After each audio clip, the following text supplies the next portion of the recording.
வணக்கம்ப்பா. பெண்களுக்கு குழந்தை இல்லைன்னு நம்மளுக்கு கிடையவே கிடையாது. நம்ம ஒரு தாய் வயிற்றுல பிறந்தோம், நம்மளுக்கு கண்டிப்பாக குழந்தை இருக்கும்.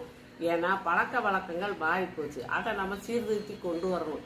வீட்டில் சமைச்சு காய்கறிகள், பச்சை காய்கறிகள் இப்படிலாம் நம்ம சாப்பிடலாம். அப்புறம் முருங்கைக்கீரை நல்லா சாப்பிட்டுக்கலாம். இந்த நான்வெஜ் சாப்பிட்றவங்களாம் இந்த நண்டெல்லாம் அடிக்கடி சாப்பிட்டுக்கலாம். அப்புறம் இந்த சின்ன வகை மீன் சாப்பிடலாம். இப்படி பழங்கள், கீரைகள், முருங்கைக்கீரை ரொம்ப நல்லது, முருங்கைக்காயும் நல்லது. நம்ம நல்லா இப்படியெல்லாம் வீட்டில் பக்குவமாக சாப்பிட்டுட்டு வாரம் ஒரு தடவையோ 2 தடவையோ பொம்பளை பிள்ளைகள்லாம் வெள்ளி செவ்வாய் எண்ணெய் வச்சு குளிக்கணும். குளித்து நைட்டில் தூங்க வேண்டிய நேரத்தில் தூங்கி குறைஞ்சது ஒரு 7 மணி நேரமாக தூங்கணும்ப்பா. தூங்கி எந்திரிச்சு உடம்ப குளிர்ச்சியாக வச்சுக்கிட்டிங்கன்னா கண்டிப்பாக உங்களுக்கு கர்ப்பம் உண்டாகும். இந்த கருவேப்பிலை துவையல் இந்த மாதிரி சேர்த்துக்கோங்க.